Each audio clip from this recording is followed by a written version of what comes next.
നമ്മുടെ കേരളത്തിൻ്റെയൊക്കെ വാല്യൂ നമുക്ക് മനസ്സിലാവണമെന്നുണ്ടെങ്കിൽ ഇന്റർനെറ്റിൽ ഇന്ന് വൈറലായിക്കൊണ്ടിരിക്കുന്ന ഈ വീഡിയോ ശ്രദ്ധിച്ച് കണ്ടായിരുന്നു.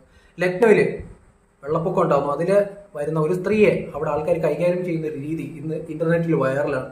അതേസമയം നമ്മൾ ടി വി ഒന്ന് വെച്ച് നോക്കിക്കഴിഞ്ഞാൽ നമ്മുടെ വയനാട്ടിൽ രക്ഷാപ്രവർത്തനം നടത്തുന്ന മനുഷ്യന്മാരുമായി ബന്ധപ്പെട്ടുള്ള വാർത്തകൾ നിങ്ങൾക്ക് കാണാം. പലപ്പോഴും മലയാളികൾ രാഷ്ട്രീയത്തിന്റെ പേരിലൊക്കെ അഭിപ്രായ വ്യത്യാസമൊക്കെ പറയാറുണ്ട്. പക്ഷെ ഒരു ദുരന്തം ഉണ്ടായിക്കഴിഞ്ഞാൽ ഒരുപോലെ നിൽക്കുന്ന ഇത്രയും മനുഷ്യന്മാരുള്ള നാട് വേറെ ഇല്ല എന്നുള്ളത് തന്നെയാണ് സത്യം.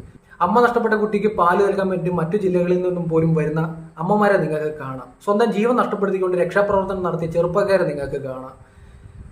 പലർക്കും വേണ്ടി പ്രാർത്ഥിക്കുന്ന, പള്ളിയിലും അമ്പലങ്ങളിലും ഒക്കെ പോയി പ്രാർത്ഥിക്കുന്ന മനുഷ്യരെ നിങ്ങൾക്ക് കാണാം. അതിനൊരു വാല്യൂ ഉണ്ട്.